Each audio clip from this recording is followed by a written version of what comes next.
Hollow Creek was a small, quiet town. It was surrounded by farms and fields.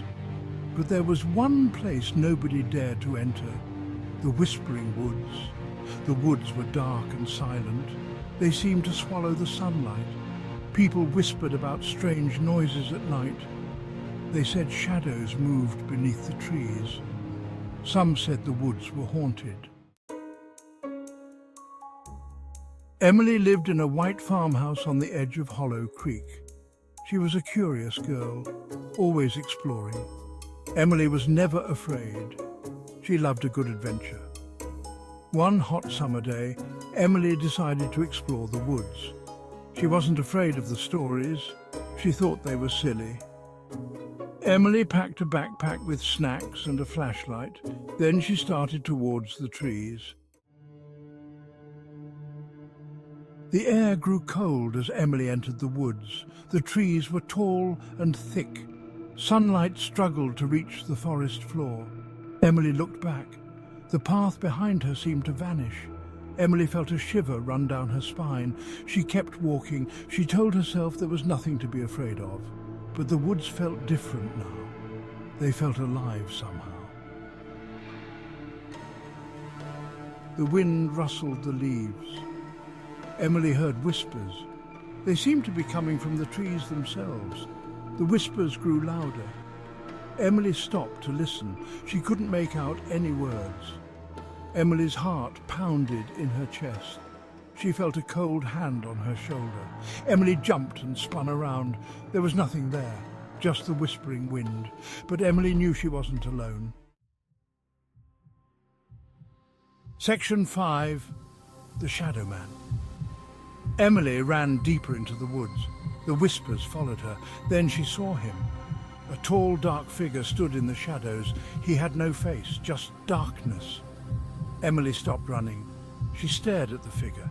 He didn't move. He just stood there watching her. Emily's breath caught in her throat. She wanted to scream, but no sound came out.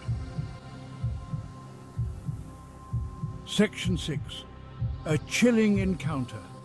The figure took a step closer. Emily could feel his cold eyes on her. She wanted to run, but her feet felt like lead. The figure reached out his hand. His fingers were long and skeletal. "Come with me," a voice whispered.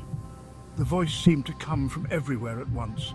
Emily felt herself being pulled towards the figure. She tried to fight back, but it was no use. The figure's cold hand closed around Emily's wrist. She screamed, but the sound was swallowed by the woods. The figure pulled her into the shadows. Then they were gone, vanished without a trace.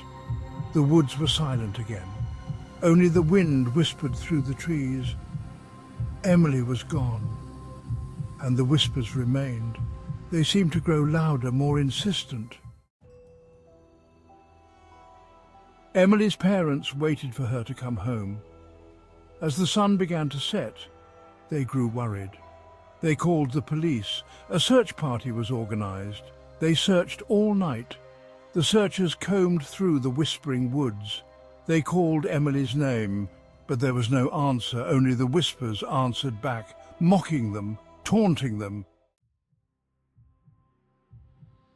Days turned into weeks.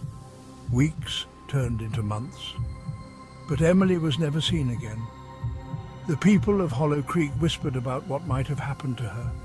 Some said she got lost. Others said she ran away. But those who had been in the woods knew better. They knew the truth. Emily had been taken by something dark and sinister, something that lurked in the shadows of the whispering woods. The whispering woods remained a place of fear and mystery.